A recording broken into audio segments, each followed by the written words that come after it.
آج ہم انشاءاللہ عشاء کی سنتوں کے بارے میں پڑھیں گے. عشاء سے پہلے کی 4 سنتیں کسی صحیح حدیث سے ثابت نہیں ہیں. بعض لوگ 17 رکعتیں بناتے ہیں نا عشاء کی، اور 4 رکعتیں پہلے پڑھتے ہیں فرض سے، تو اس کی دلیل کسی صحیح حدیث سے نہیں ملتی.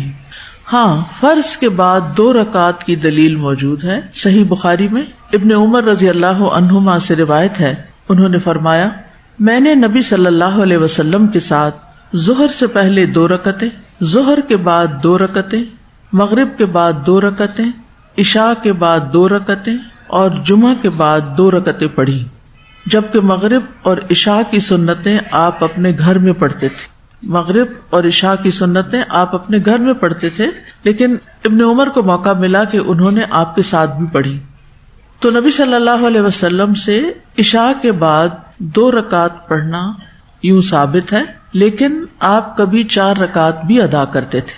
اس لیے 4 رکعت جو ہیں وہ غیر رواتب ہیں، لیکن رواتب جو ہیں وہ 2 ہیں، یعنی 2 تو مؤکدہ ہیں، اور جیسے عام طور پر پڑھتے ہیں نا 4 فرض 2 سنت اور پھر 2 نفل، تو یہ جو 2 نفل ہیں یہ غیر رواتب ہیں، یعنی آپ نے پڑھے ہیں، لیکن جس چیز کی پابندی کی ہے وہ کیا ہے؟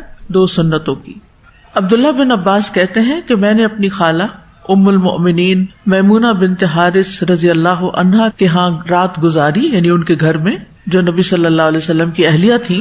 تو نبی صلی اللہ علیہ وسلم نے عشاء کی نماز پڑھی، پھر گھر تشریف لائے تو 4 رکعتیں پڑھی. ٹھیک ہے، تو پھر 4 رکعتیں پڑھی. لیکن وہ جو ایک فضیلت آتی ہے نا عشاء کی نماز کے بعد 4 رکعتیں پڑھنے کی کہ وہ لیلۃ القدر کے برابر ہے، وہ روایت ضعیف ہے. تو آج کے لیے بس اتنا ہی کافی ہے کہ عشاء کی نماز کے بعد 2 رکعتیں لازم ہیں، لیکن 2 اور بھی پڑھی جا سکتی ہیں.